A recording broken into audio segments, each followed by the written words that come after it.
I guess we could talk so we can make sure they could see us and hear us. Yep, exactly. That's a great idea. Hey, chat room, I want to apologize about the state of my face. I decided to go no makeup, and I'm splotchy. Just apologizing now. Oh, good. All right. I think you're leading this three-ring monkey circus.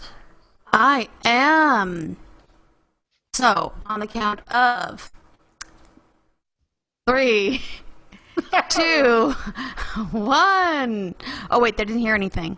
Okay. Can see, no sound. One moment. Oh, sound now. Okay, awesome. There you go. All right. On the count of... This is hard. 3, 2, 1. On this episode of the AIE Podcast. AIE is getting together in real life. WoW tokens! Get your WoW tokens here! The state of AIEU. Crafting in Heaven's Ward. Belle is here to talk to us about board games. All that and coming up more right now on...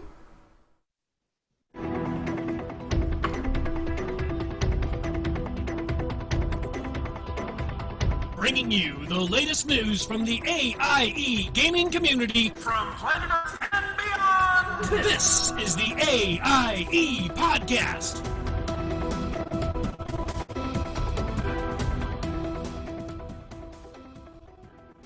Good evening and welcome to episode 230 of the podcast celebrating the Alia Acta Est gaming community. The Die Has Been Podcast. This is Makala and I'm making a mess in the guild kitchen. To my right is Tetsemi. Ah, I rolled a 7. Darn it. Oh, that's awful. Eludra's off digging in the dirt, but should return next show. This week we're joined by our very special guest, Velazarius, who's here to talk to us about board games. Welcome, Vel, and thank you so much for coming and joining us tonight. Wow. It's great to be here. It's my second time on the show, so I'm looking forward to it. Awesome. Now, just so people, you're not one of our game directors, which is normally who we have on, so why don't you just give the people a quick idea of who you are, what you do? I know you're a long-standing member of AIE, but what is it that makes you a specialist in this situation? Makes me a specialist in this situation? Oh, yes. Well, I like to play board games, and I've been kind of involved in that since I was a little kid. Stepped out of it for quite some time and then have gotten back into it in the last few years. So just because of the interest, and there's so many interesting new games coming out, and it's just something I like. I mean, I like the video game aspect because I've been very involved in it, but I kind of bridge between the two worlds because I'm going to start showing my age here. I mean, I was playing some of the video game consoles that came out, was like Pong and stuff like that. Yep. You know. And we thought it was really high-tech stuff. Oh, my gosh. It gosh. was cool, like, oh, look at all this stuff. We can play it on our TV. And it was, monochrome, no color or anything like that.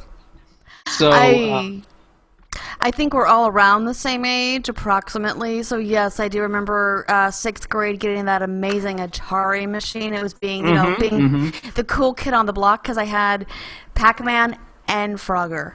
Oh, there you go. I went. I know a friend of mine had that system, and we wound up getting the Intellivision. I believe was the one that we wound up getting. Boy, that was really, really cutting edge, I guess, at the time. But I guess my point is that, kind of being in that realm and growing up playing a lot of board games and stuff like that, I still think even with gaming, I just actually enjoy that face-to-face human interaction and the actual touching of pieces and stuff like that. And you just don't really get that with a video game sometimes. I think that I need that fix.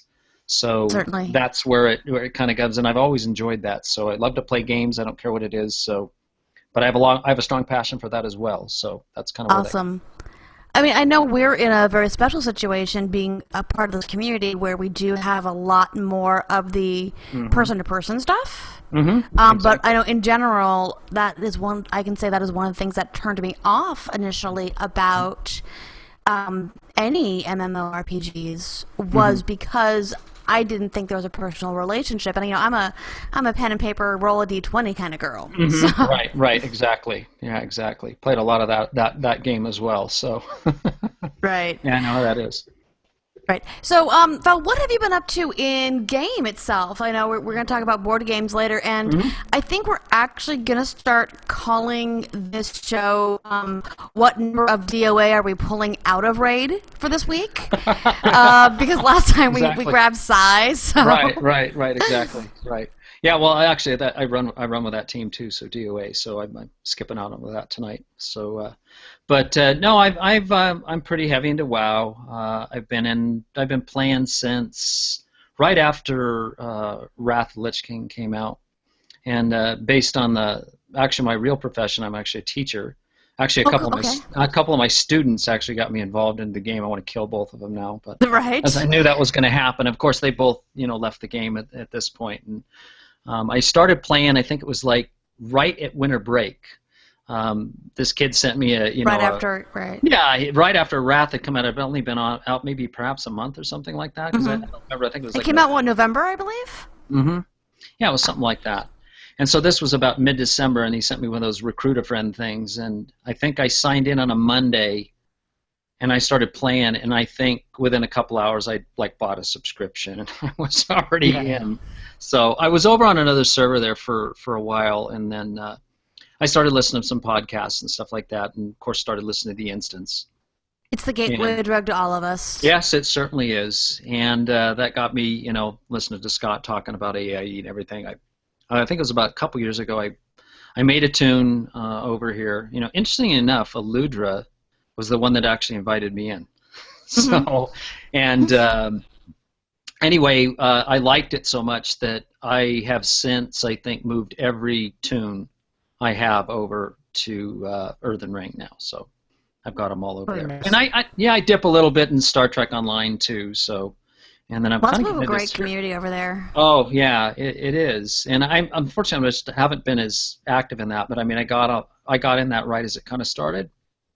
It seems to me. So, or at least when they were starting to get the guild stuff going. But I'd like to get a little more active, and there's just not enough time, not enough hours in the day. You get wrapped up in so many things. So, but anyway, so I'm raiding and having fun and. Bunch of great people that I hang out with, and I love the community. It's except for Zod. Let's just say except for Zod. I know he's in your deal. Yeah, except for Zod. Yeah. So Ted, what have you been up to in or out of game? Besides work, a lot of work. Yeah, that's pretty much it. We did raid on Thursday, and we got Korag down. And for a while and said, all right, we're tired of his ogre face, and we're going to go to Blackrock Foundry and pay a visit to Gruul and those folks. So, just that last fight, there's a lot of personal responsibility. It's a long fight. I mean, the Gary fight was long, but there was a rhythm to it, and we haven't got that from Imperator. It's a rough fight, so we're gonna go to BRF and see if we can get some more gear, and mostly just to change the scenery because we were getting tired of looking at High Mall. I think that Imperator fight, I think it's gonna be like Tectus. Once we get the hang of it, it's not going to be that difficult. Because honestly, I like that Tectus fight now. But I think we have to get to that point. Yeah, exactly. Other than that, I think I'm at 148 out of 300 for the last elemental tablet, which will get me the last part of the legendary ring, and then unlock the quest to get the legendary follower. So that was after 4 LFR runs this week, and then next week, if I get lucky, I should have it. If not, definitely the week after. And just doing a little bit of pet battle, just doing a little bit of the daily stuff in the garrison. Just really haven't had much time to dig in and find the next thing I want to focus on in there. So, what have you been up to in or out of game? Well, besides banging my head against a Imperator Thursday night, last Sunday we unfortunately had. Well, the attendance boss got us, especially with our healers. So instead, we decided to do LFR, and oh my god, was that a blast! Well, considering we had a majority of the group in LFR, yeah. Right. Oh my gosh, it was so much fun. We did not. I didn't do the second half because I had to prep food for the week and all that good stuff that I do on Sundays. Plus, it was our DM's birthday on Monday, so I had to make Please Don't Kill My Character cookies for him. But I could see, the first wing we did was so much fun, and then watching it through your screen as well was a great time. So that's about the extent of what I've been doing in WoW. I'm being a bad WoW player right now. I log in for raid. I log about an hour beforehand and just do stuff around my garrison, but that's about it. Just real life and all that. But yep. All right, so we're gonna be chatting more about board games with Vel in just a few. But first, let's go ahead and cover this week's news. AIE News. Meetups. With the arrival of spring comes many a meetup. Head on over to the meetup.com site and sign up for any of the upcoming meetups that the AIE group has to offer. Don't see one in your area? No worries, you can plan one. Current upcoming meetups are Retro Video Arcade Night, April 4th, 7 p.m. at Neon Retro Arcade in Pasadena, California. That sounds fun. Raid on Chompy's Deli at April 8th at 6:30, and I think that's because who's going to be in town? Arbuckle, who actually is one of our fabulous craft fair constant volunteers, is going to be in town. Right, and that's in Phoenix, Arizona.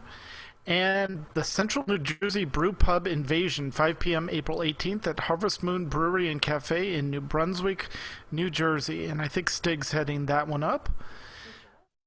And we also have two big events coming up. Nerdtacular, July 30th to August 1st in Snowbird, Utah, and the Guild Hall at BlizzCon, November 6th and 7th in Anaheim, California.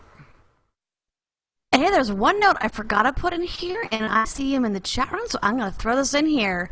Congratulations to Mewcow and his lovely wife, Jen, on the birth of their first child, Alexander, a.k.a. Xander, on March 17th, I believe. I think he's a St. Patrick's Day baby. All right, so, wow, I know, you're tired of hearing it. We push the forums a lot, but there's a reason. There's some really great conversations happening out there, especially right now around playstyle, the state of the game, and of course, all the craft fair details, including gathering events, RP, Coop, and more. So, guys, go to the forums.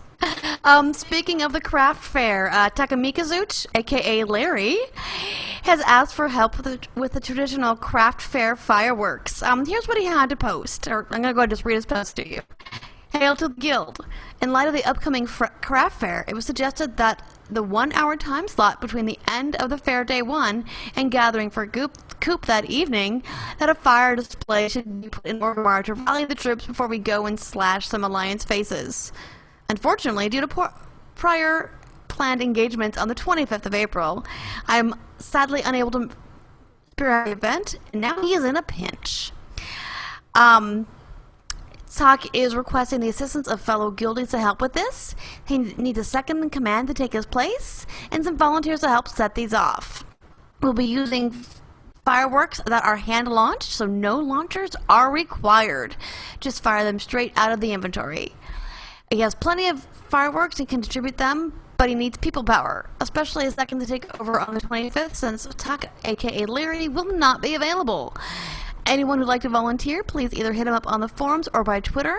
His Twitter handle is Takamikazuch, AIE, and that's spelled out in the show notes.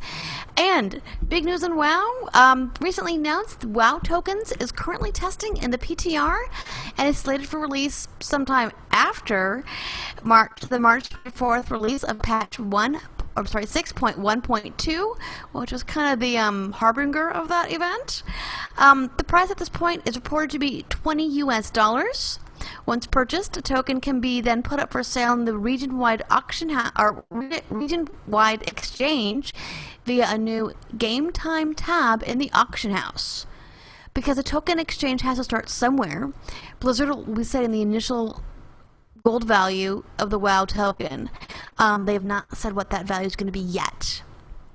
Starting gold value in each region will be based on several factors, including region in-game economics, but ultimately the goal is to select a fair and reasonable starting rate.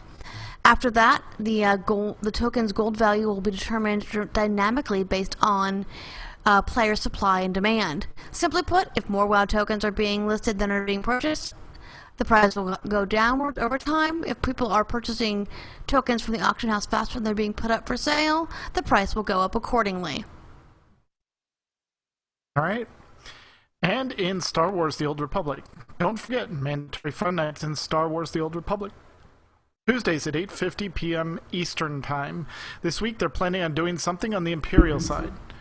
Also, Growly Didge has shared some amazing progress pics from his Jedi costume and lightsaber from his work with the Rebel Legion charity costuming organization. Just beautiful. Take a look at it on the forums. Also, speaking of Star Wars, the Escape Podcast number 83 is up. This week, AIE SEMA, Max the Grey, and Astromech EPC-83 talk about Game Update 3.2, which showed up in the most recent dev stream, in the forums, and on the PTS. They talk a little about Ziost, the costume designer, and a handful of other features we'll see at the end of April. And as always, they cover the news for the week from Star Wars in general and from AIE. Find the Escape Podcast at newoverlords.com. All right, and Eve, Hoots has posted some very important corporation topics in his March 2015 announcements, including the 2015 corporate restructure, AIEU POS Empire, Fleet Up and Slack, and the future of AIE Eve.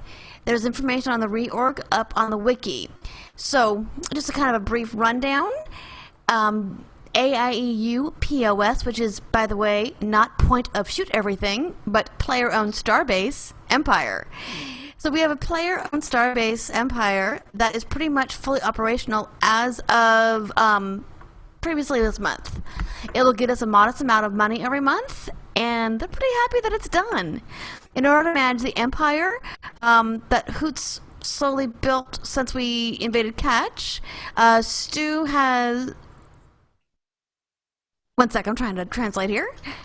Stu is to place less of an emphasis on trucking duties and more of an emphasis on moon goo maintenance. I guess it's a thing in Eve. We need to check that out. It is. It basically, instead of being a moving company, they're going to focus on actually moving resources and building stuff. Okay, so that the moon goo is the resources, or is the moving of the resources. Exactly. Awesome. All right, Fleet Up and Slack. Fleet Up has some pretty amazing work going on. If you're playing Eve and you're not on fleetup.com, make it a priority to get signed up. They'll be moving skill plans there shortly. As for Slack, get on Slack. It's a free app that you can get for your iOS communication device, communication app. It's where everyone talks to everyone else at AIEU, and you're probably gonna not be bored and know what's going on at all times if you get there. And as for the future, for AIEU, the future holds some challenges. As an SOV corporation, the SOV change come June is going to require a great deal of planning and execution. It places a really heavy emphasis on small groups and mobility, which is going to be ideal for what we can do. And to that end, I'll be keeping an eye on the changes, or Hoots will be keeping an eye on the changes, and the immediate goals are to lock down the constellation that we'll live in from the outside intrusion. And in Final Fantasy XIV, with the upcoming June 23rd release of Heaven's Ward, they've announced specializing in the expansion. From a recent Famitsu interview... Excuse me. One of the new systems is the concept of specialist for crafter classes. Like before, it'll still be possible to develop all of the crafter classes without limit to level 60. After you finish training, you'll be able to choose a profession to qualify as a specialist, which may provide special action or special recipes. It will also be possible to choose multiple specializations. You'll be able to switch, but it will take some time. We want to narrow down people's focus, so rather than wanting to do everything, they instead want to focus on really working on refining just one class. There's a forum post on it, talking all about it in the forums. And with that, let's get back to Vel, and let's talk about board games. Woohoo! Okay, well, I don't even know where to begin here. Yeah, that I don't know how many. I'm sure we've got a lot of board gamers in there, and I'll say why, because I've been to some of the AIE events. I've been to Nerdtacular 3 years, and I'm going again this year. And then awesome.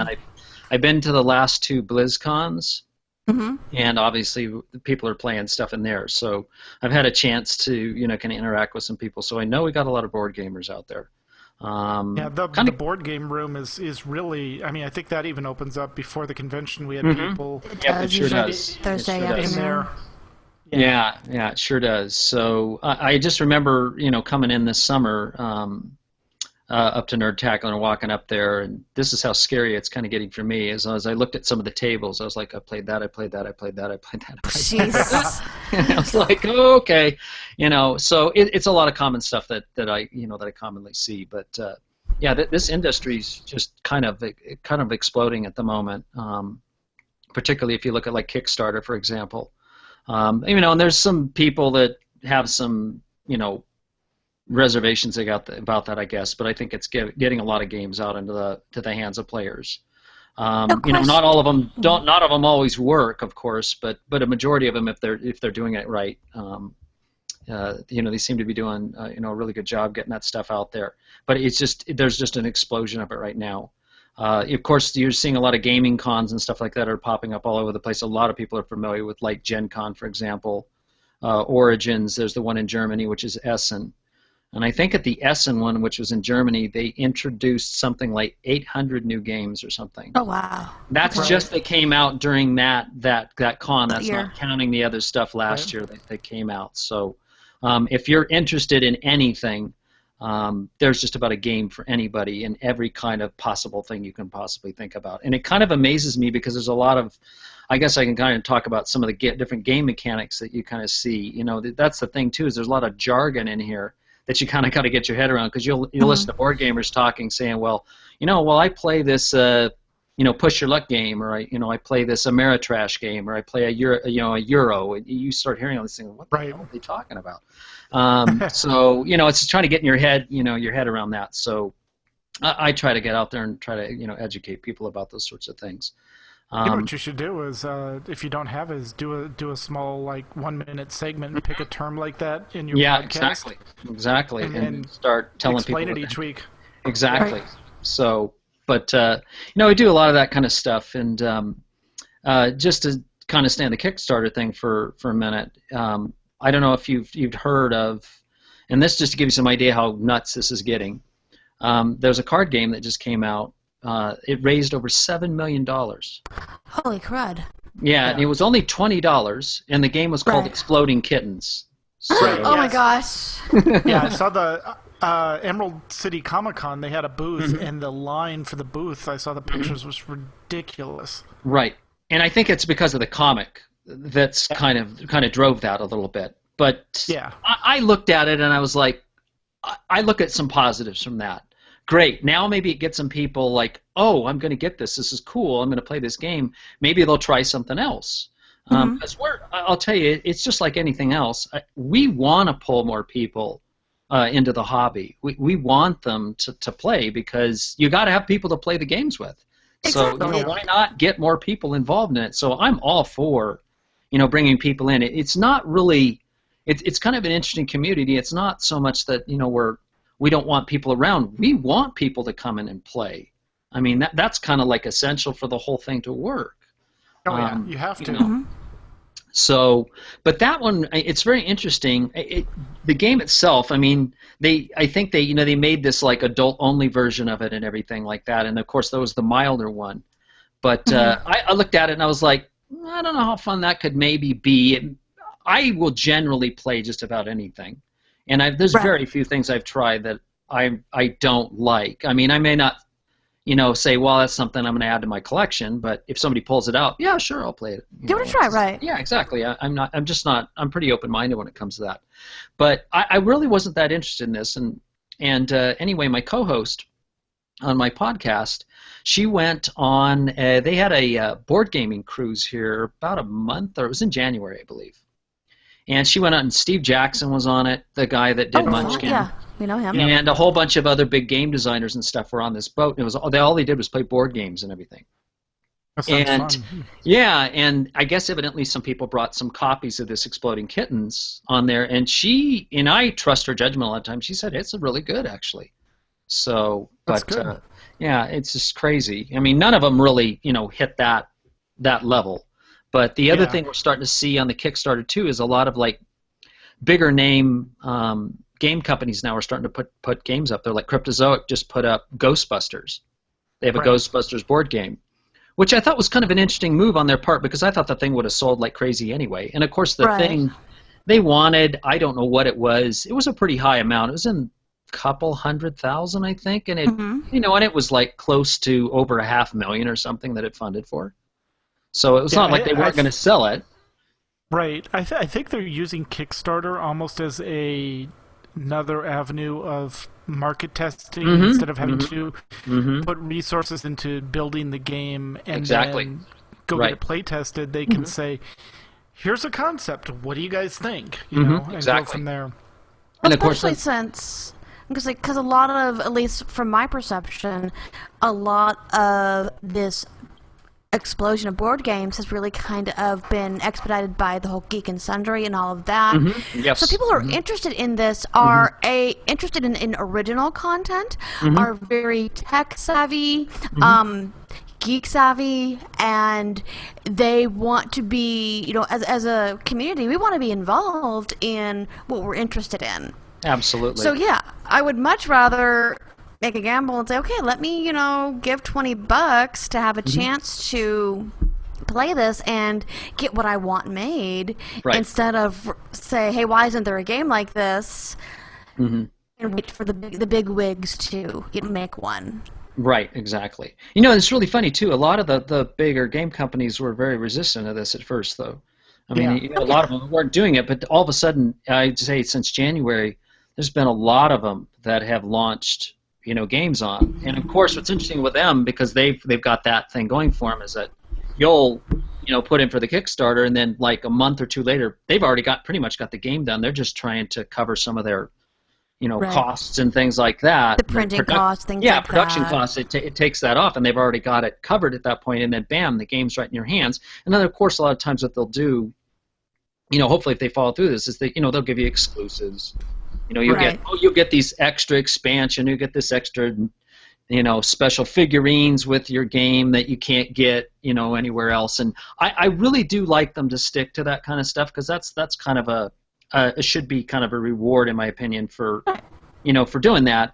But then you're getting some of them sometimes that don't do that. They're like, oh well, like for example, there was a game that we played today called Neptune, and it's kind of it's your Mediterranean sailors in the Mediterranean, and it's a card drafting kind of game where you have to draft sailing cards and a place to sail to and a good that it's carrying.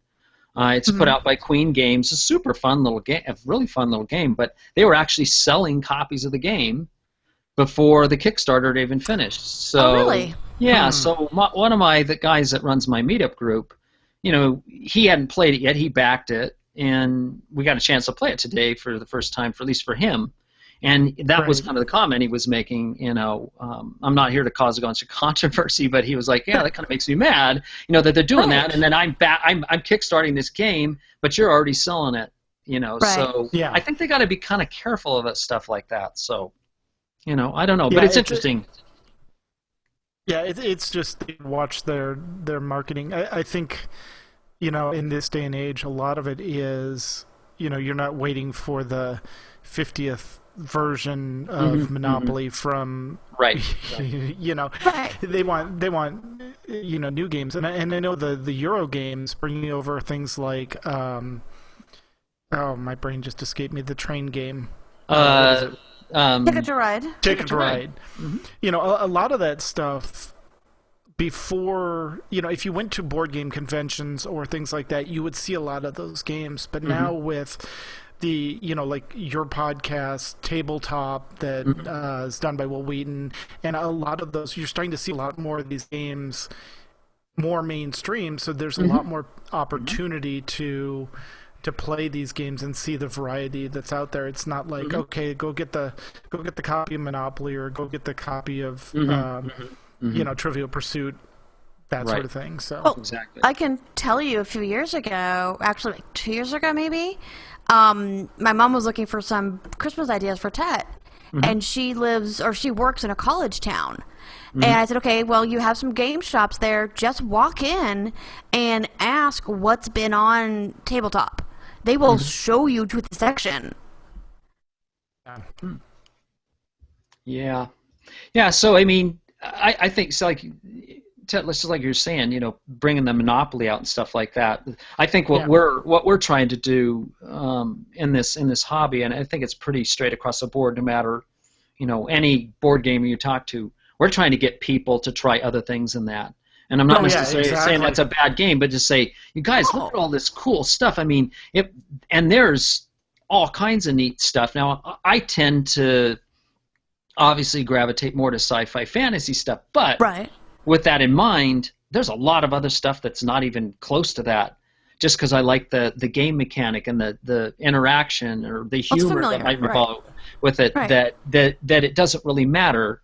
You know, you pull something out and throw it on the table, you know, I'm immediately going to have my my interest peaked. You know, depending on what the length is, I think that's you know, something we're starting to see. I mean, one of the things we're really starting to see, you know, game-wise, what's really becoming popular now.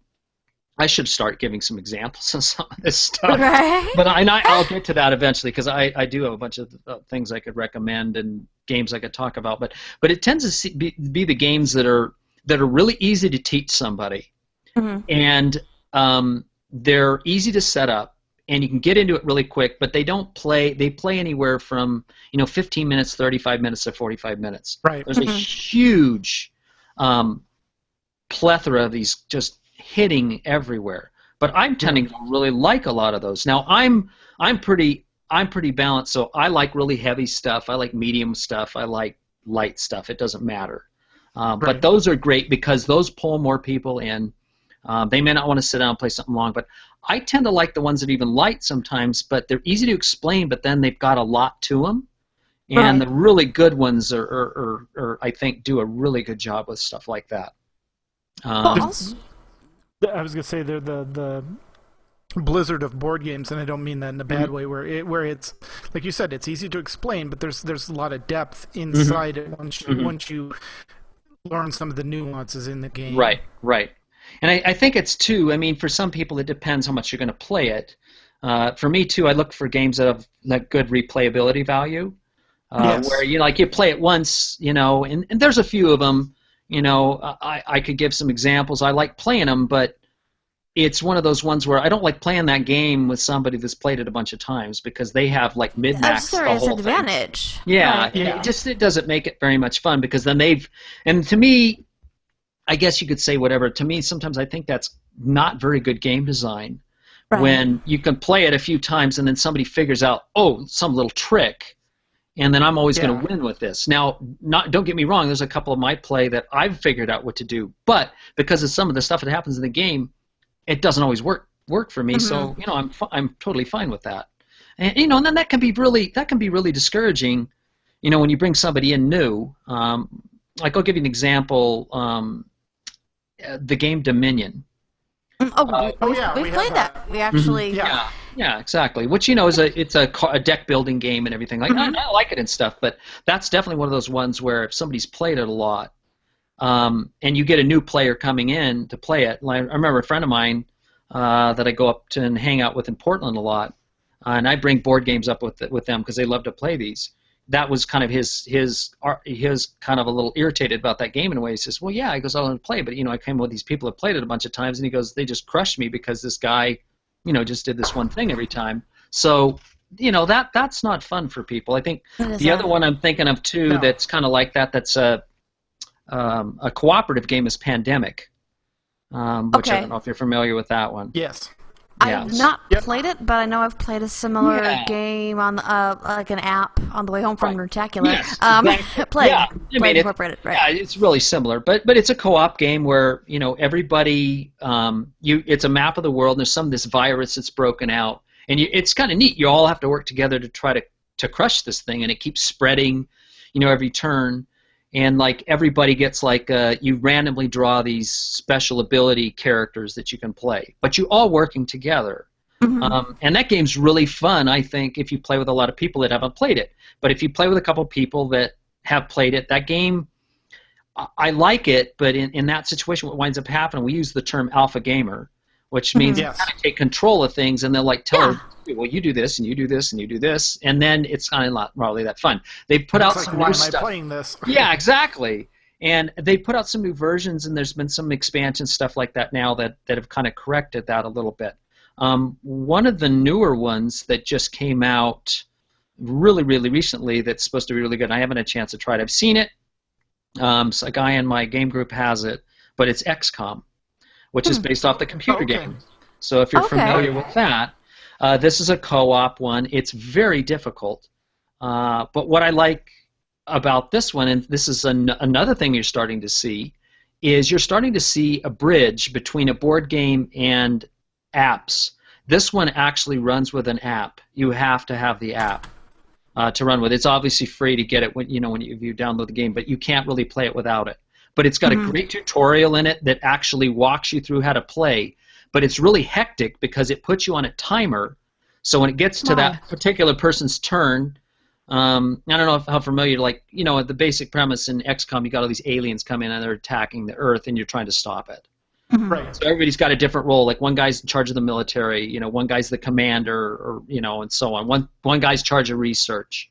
So when it gets to their turn, what the app does is it puts them on a timer, and they have a very, very limited amount of time in order for her to make a decision. Then this alarm thing goes off, and then they're done. So they don't get to collaborate a lot, in the game. But I think that's really cool, and it kind of takes that aspect away from it. But a lot of people I'm hearing say that it's a really hard game to beat. But I don't really mind that in a cooperative game. I mean, if you're having fun and you're having a good time, I don't like it when it's too easy. Actually, I like that challenge. I think as gamers, psychologically, we kind of like to lose a little bit in some ways, I suppose. I know we don't enjoy it, but I think there's some psychology in that, video games, and I think it fits in board games. So when they do this, I mean, if you know you can always win, then why are you playing? Exactly. Otherwise there's not a chance of risk. I know one of the co-op games that we enjoy. We haven't played it in a while, just because we haven't had enough people over. It was Shadows over Camelot. Oh, right. Oh, that's a great one.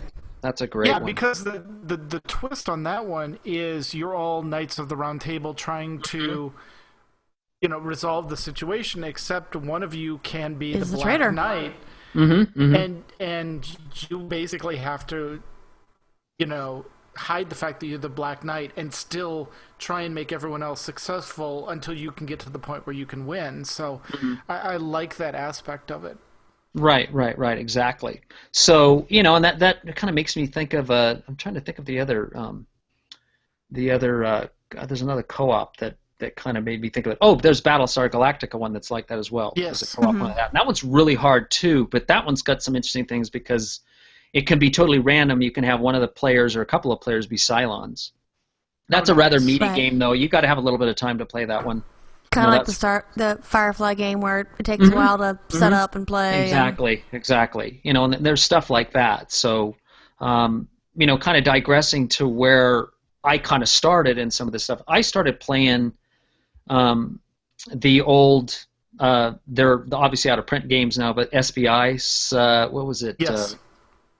Simulations Publications Incorporated is what it stood for. And I still have a bunch of those. So they made a lot of all kinds of theme stuff. But a lot of them were like, war games where you were playing on this hexagon map, tons of tables, lots of dice rolling, lots of paperwork, tracking involvement, and then all these little cardboard chits. Right. In some of these games, thousands of them. 8.5 by 11 boxes that looked really nice on your bookcase, but you didn't ever take them down. Yep, There was just too exactly. many pieces. Exactly. And I've got a couple of those in there. So, I mean, this is kind of where I started, and then got some of the little micro games. There's a couple of them in particular that are still in print that I'd recommend, that are really fun. I've talked about them on my podcast. But Steve Jackson, I think, originally designed these. One of them is called Wizards. Right. And it's a cool little, it's an arena style thing. You create a wizard. You have like 3 different statistics. I think it's dexterity, strength, and intelligence. And you get, depending, you get to play different races, and you get to pick a few little things, and then you have a spell book you get to pick from. And then you step out on this arena, and it's a movement rolling dice thing, and you just try to, gank each other. It's super fun. And then there's a melee version of that too, which is just with you're just playing with weapons and stuff like that. But both of the games are very compatible. So I always tended to like those a little bit more, because they were a little, in consideration of what we used to play, were a lot bigger than that. A lot less time to to kind of get into them. But I have a lot of those, and a lot of them now are not really like that. They have a lot of war game stuff like now, but they've totally changed way a lot of them work now. So they put some new game systems in and stuff, and I'm kind of getting involved in a few of those, and they're pretty interesting. But yeah, it's just like, who has time to set up? And I'll just tell this really quick story. Right. So I have this game. It's called Bloody April. It is the battle. Yeah, it's the Battle of Shiloh, which is it was in 1862 in the Civil War. Right. But it's on a regimental level, so each one of the little... Oh, I know. Wow. This is a mild one compared to some of them. And so each one of the little counter pieces is anywhere from 100 to 800 men. And you keep track of ammunition, fatigue, all this crazy stuff. You got commanders. I mean, there are literally thousands of pieces in this game. So this game, I think they say the play time is anywhere from 28 hours to 78 hours straight. Right. Wow. Dedicated room with the table set up. Yeah, and no exactly. Yeah, and I'm not trying to Wow. encourage people that these are the things that I'm really into now. But anyway, I remember this friend of mine and I, in high school, we set this up because I had bought it. And him and I were the only ones who could sit down and actually play one of these things. And we just got the thing set up. It took about 2 or 3 hours to set up the map. And got everything up. And I remember I had it set up in my bedroom. And my phone rang. The old style phones now. Right. Reached over, With the cord. grabbed it, put the cord, grabbed it, dropped the phone on the map. Oh, I dropped the phone on the map and scattered the counters everywhere. Everything. Oh my gosh. And we're like, we're done. But then exactly.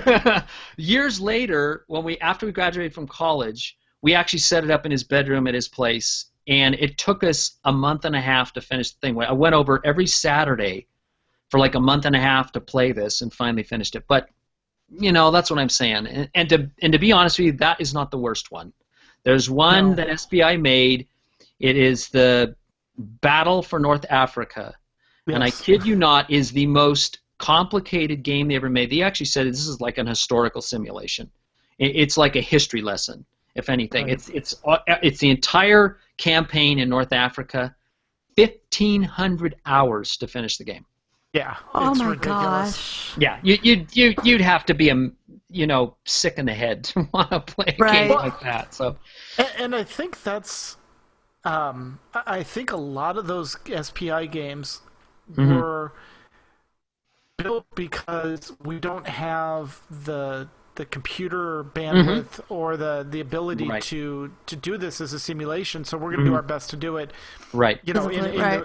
With tokens and everything. Now that you can simulate that on the game or in the game, I know like one of the games that started out as a board game, but now there's a video is Total like Rome Total War, and those right they're very exactly. similar to the SPI games, but now you don't have to worry about losing the tokens or having to have somebody over, because you can play by mail those games. And I remember one summer, I forget what SPI game it was, but I had a friend that was back in Iowa, and we would say, okay, this is my turn, and we would mail each other back and forth the turns, and we each had a copy of the game, and then we'd keep track of what they were doing on the board. So Wow.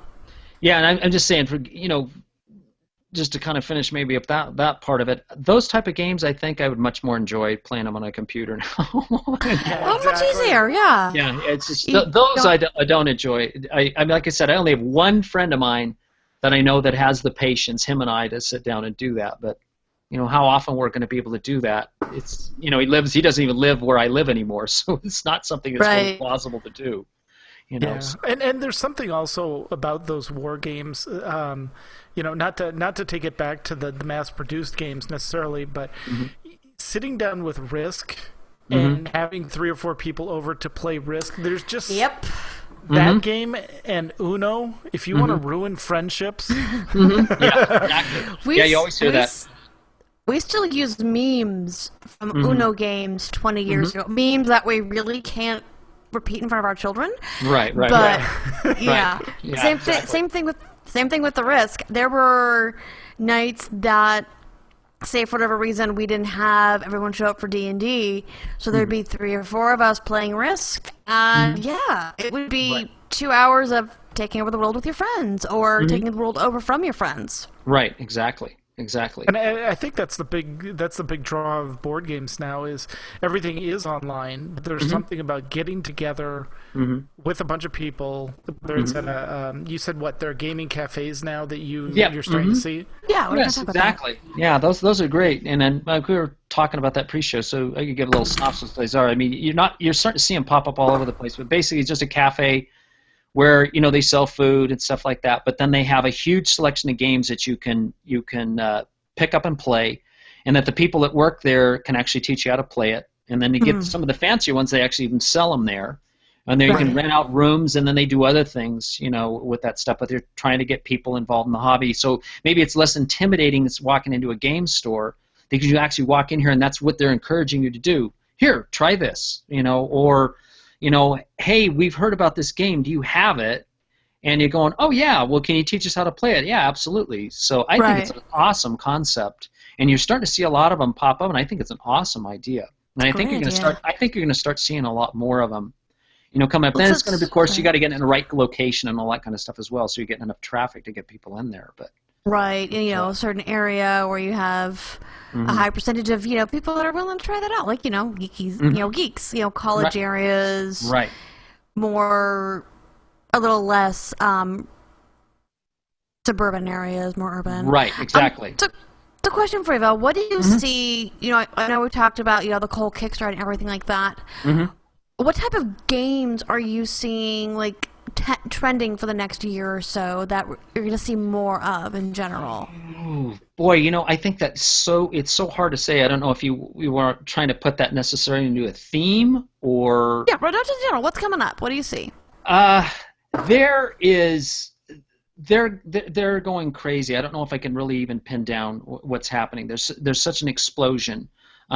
They're going into all types of interests, I think, to grab people. So you're seeing stuff themed off of comic books, sci-fi Huge shows, right now again. fantasy shows,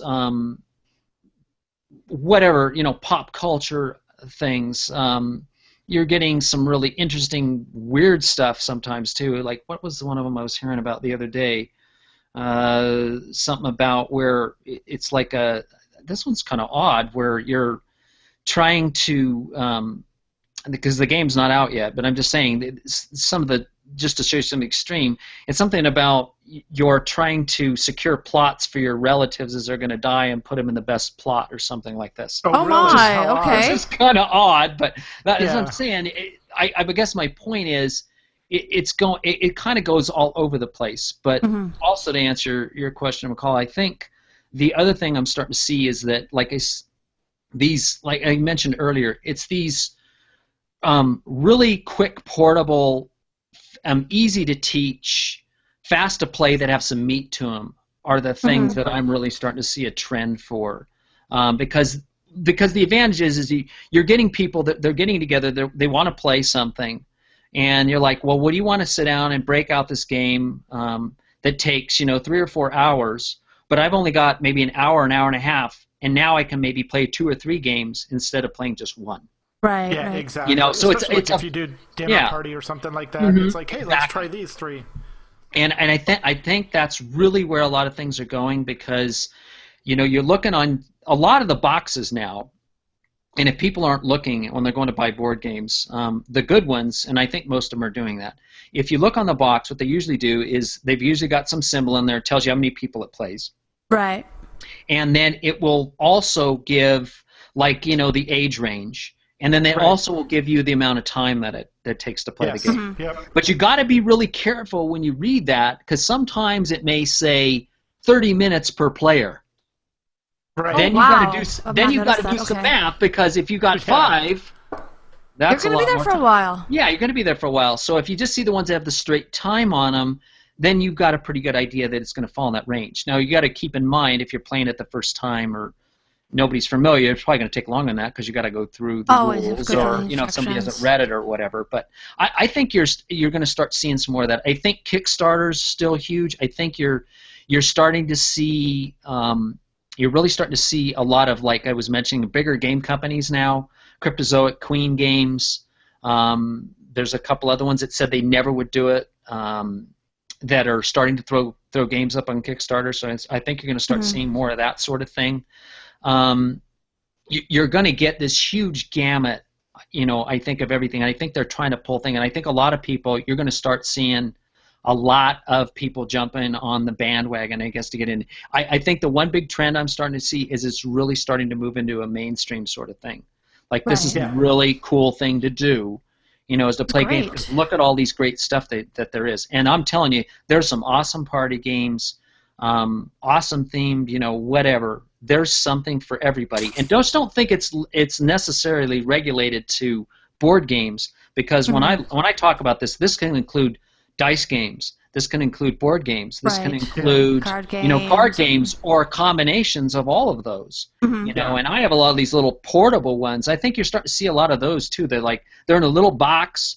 They have a little deck of cards, a couple of dice, a real small rule book, and you just throw it on the table and go.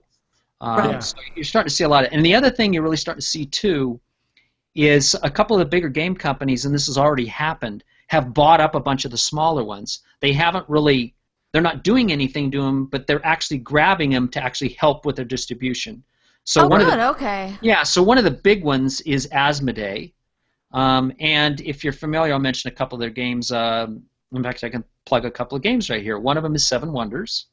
For 7 Wonders. Yeah, so I don't know if people are familiar with it. It's a drafting game with cards. Everybody gets like a civilization. It's really interesting, where you're trying to build these. It goes through 3 phases, and you have a hand of cards. You pick a card and you pass it one direction one turn, and then it goes back the other way the next turn.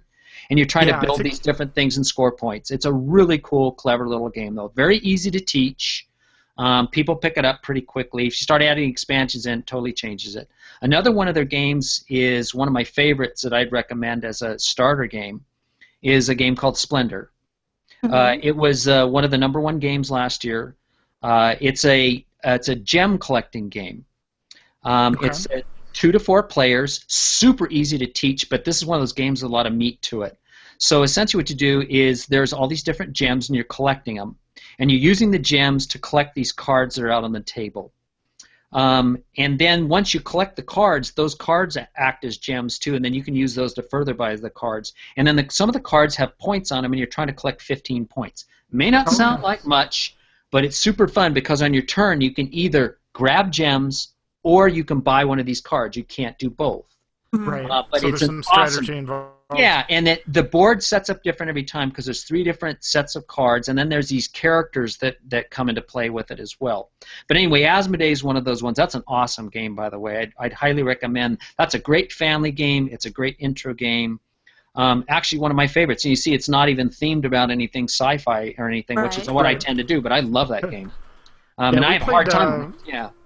We played 7 Wonders, I think, up Nerdtacular last year with Ralph. I think he was teaching the game.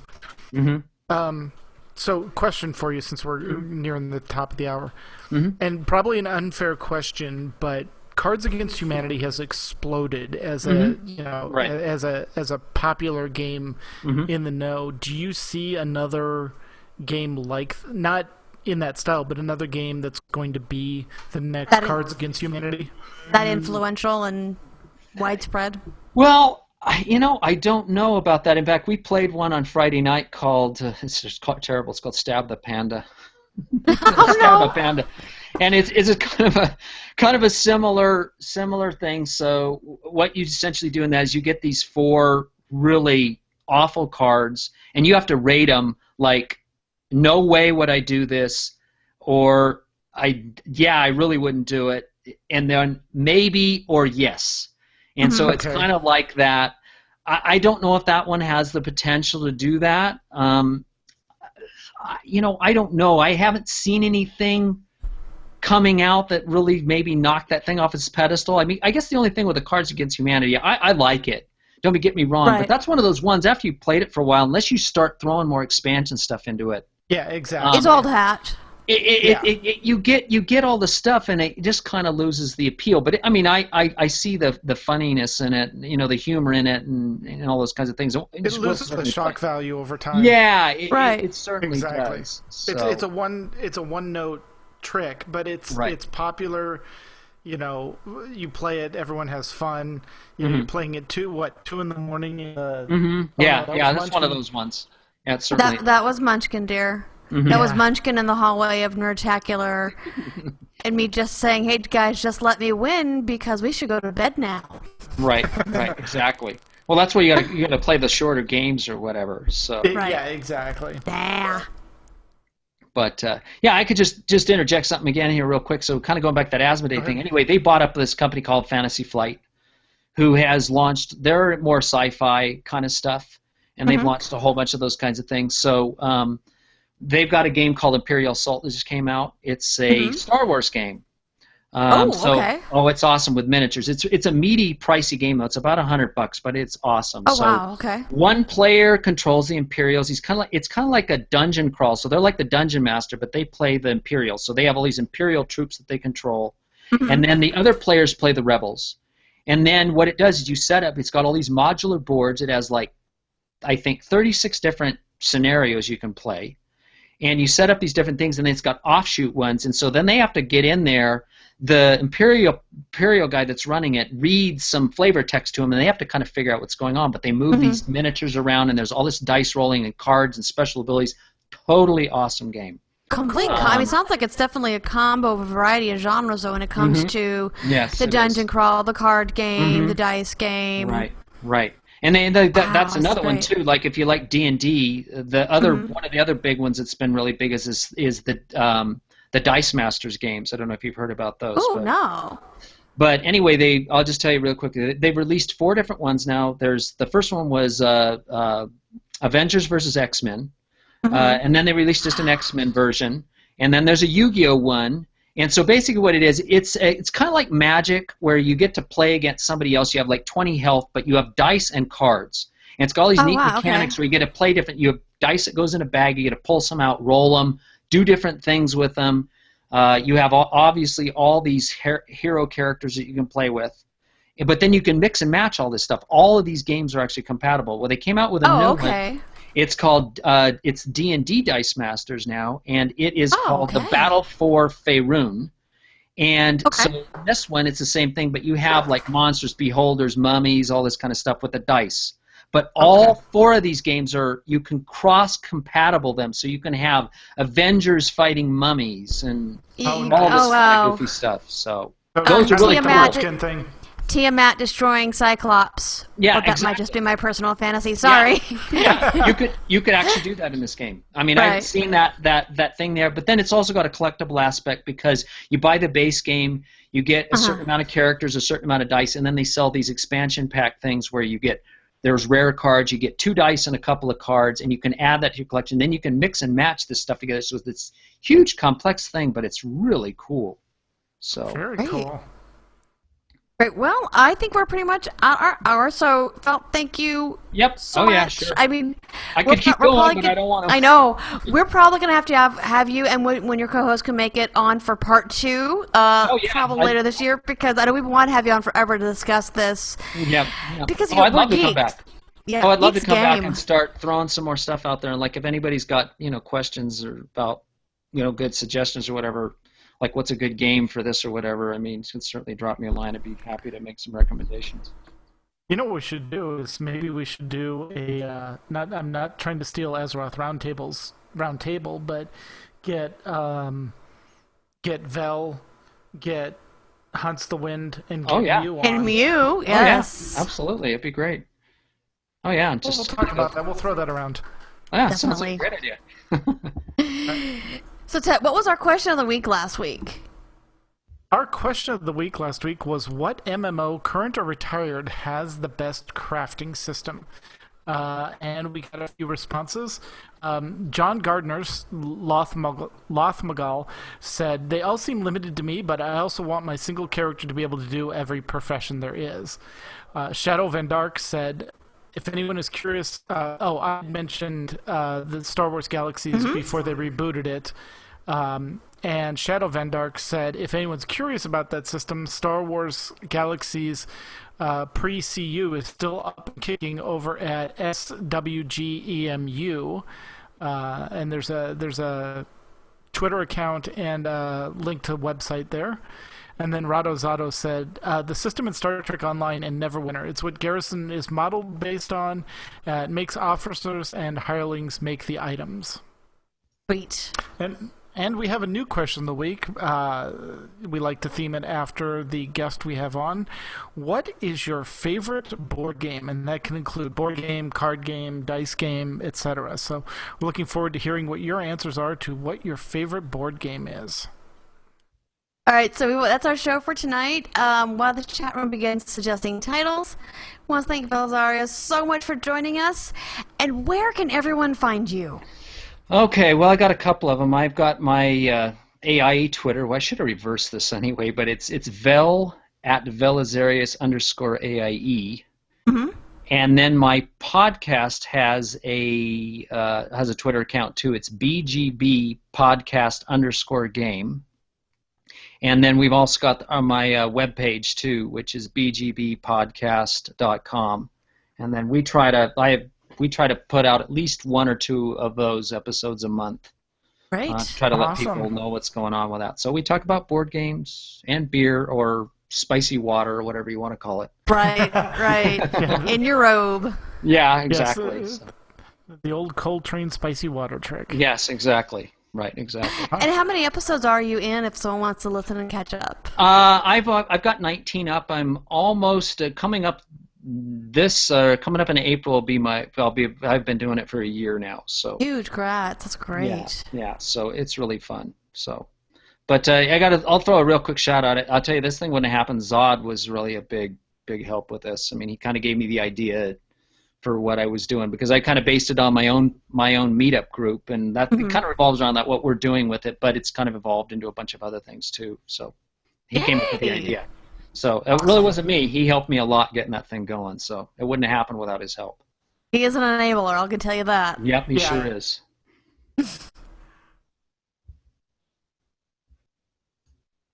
Yes, mail us. Podcast at aie-guild.org. You can also follow us on Twitter. The show is at AIE Podcast. Aludra is at Aludra_AIE. McCullough is at Cyberwave. And Tetsemi is at Ivory Tiger. We record live with video every Sunday at 8 p.m. Eastern, 5 p.m. Pacific. You can join the chat room and play along with us on our website, theaiepodcast.com. Our theme was composed by the amazing Andrew Allen. Follow him at Keys with Soul or visit his website, keyswithsoul.com. All right, and it's now to play all the great AIE segments we received this week, including Ask Miss Mulgra, wow, Ask Miss Mulgra, and Mega Minute. And we will be taking next week off for Easter, but should be returning on April 12th. So until then, AIE, this is Makala. This is Tetsemi. And this has been the AIE Podcast. Yay! Woo! All right, so we have two show titles suggested at this point. AIE is No Monopoly, and Board Games Go Nuclear. Well, it is entirely up to you. Oh, I like that. Board Games Go Nuclear. I like that one. All right. Did Sybil win her crown back? Yep, Sybil won her board crown again. Well, thank you so much, Phil. We Oh yeah, really sure. enjoyed having you. Oh yeah, I loved it. It was great. I love to talk about this stuff. So we can get some more people involved. And I think what's kind of cool, with this is such a huge gaming community. If I can kind of throw that passion towards some people in here, and I think they'd be interested in that kind of stuff, even more the better, as far as I'm concerned. Definitely. So. Okay, we have another suggestion: losing the board in board games. Okay. There's another one to put out there. Losing the board in board games. Ooh, that's pretty good too. Yeah. I know. Sybil's good at this. Yeah. This is Sybil's board game show titles. Yeah. Boy, I don't know. Losing the board in board games. Ooh, I don't know. I kind of like that one actually too. All right, well, I'll tell you what. Once you think it over, just let me know which one you want to use. Yeah, let's go with the podcast. Yeah, let's go with the second one. I like that. Sybil, give her that. All right. That's great. All right, sounds good. All right, well, thank you, chat room, for having us. We always enjoy having you guys here and listening in. So, feed and go get dinner because starving.